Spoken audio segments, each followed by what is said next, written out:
కైకలూరు ప్రభుత్వాసుపత్రిలో చికిత్స పొందుతోన్న మతి స్థిమితం లేని బాలింతను ఏపీ మహిళా కమిషన్ చైర్పర్సన్ నన్నపనేని రాజకుమారి పరామర్శించారు. 2 రోజుల క్రితం కృష్ణా జిల్లా కైకలూరులో మతి స్థిమితం లేని మహిళ రోడ్డుపైనే ప్రసవించింది. ఆమెను మొదట కైకలూరు ప్రభుత్వాసుపత్రికి తరలించి చికిత్సను అందించారు. అక్కడి నుంచి మెరుగైన వైద్యం కోసం ఏలూరు ప్రభుత్వాసుపత్రికి తరలించారు. బాధిత మహిళను నన్నపనేని రాజకుమారి పరామర్శించారు. ఆమెకు చంద్రన్న కిట్తో పాటు దుస్తులు అందజేశారు.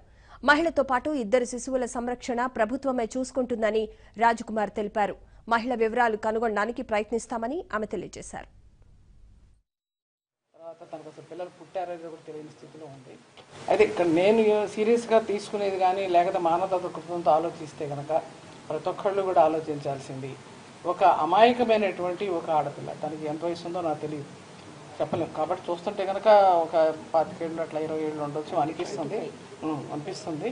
కానీ అమ్మాయి ఏజ్ కూడా ఆమె చెప్పలేదు, ఆమె అడ్రస్ కూడా చెప్పలేదు. కానీ అటువంటి అమ్మాయిలను కూడా వదిలిపెట్టకుండా ఈ విధంగా అమ్మాయిల పైన పడి లేకపోతే రేప్ చేసి లేదా గర్భిణీలు వస్తున్నాయంటే ఏ విధమైన పరిస్థితులు ఉన్నారో ఒకసారి అర్థం చేసుకోవాలి. వాళ్ళకి మనసు మానవత్వం ఏమన్నా ఏ కోసానన్నా ఉందా?